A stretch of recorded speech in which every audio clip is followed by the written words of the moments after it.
Donc, dans ce document à savoir numéro 1, nous allons décrire les ellipses. En fait, on va voir toutes les grandeurs, toutes les nouvelles grandeurs qui vont être nécessaires pour décrire une ellipse.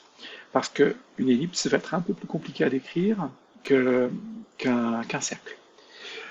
Donc, f et f' sont les foyers de l'ellipse. Donc, f et f' sont les foyers de l'ellipse. Finalement, f et f', ça va correspondre, ces foyers vont correspondre au centre du cercle. Vous allez me dire, mais il y en a deux. Mais oui, malheureusement, déjà, je vous avais dit que ça va être un peu plus compliqué qu'un cercle s'il y en a deux.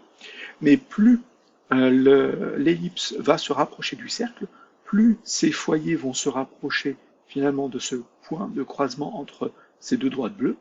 Et quand l'ellipse va être confondue avec un cercle, les deux foyers vont se confondre dans ce point qui deviendra le centre du cercle. Donc ici, on a bien deux foyers f et f'. Petit a, c'est le demi-grand axe. Le demi-grand axe, il est ici, entre le croisement du grand axe et le croisement du petit axe. Ici, on a le demi-grand axe. Malheureusement, on ne peut pas parler des rayons ici. Le demi-grand axe serait l'équivalent du rayon. Mais vu que cette longueur et cette longueur vont être différentes, on va être obligé de leur donner deux valeurs différentes. Je dirais même, entre ce point de croisement, entre le grand axe et le demi-axe, et bien finalement, tout et l'ellipse, il n'y a que des distances différentes. Donc on en prend deux en particulier, la plus grande et la plus petite.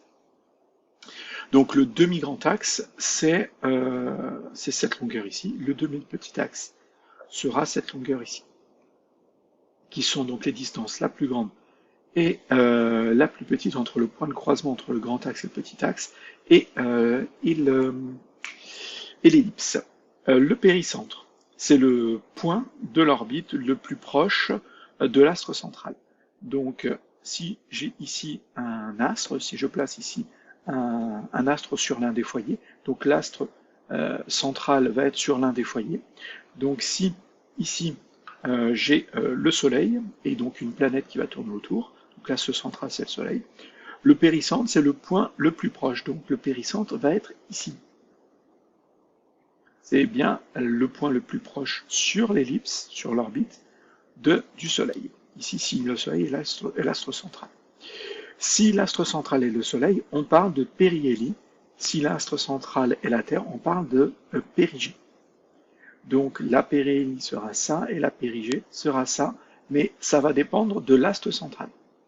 Donc on retient péricentre et périhélie et périgée. Donc péricentre, périhélie, périgée, ça commence toujours par péri. Périhélie, hélios, soleil, périgée, ici on parle de la Terre.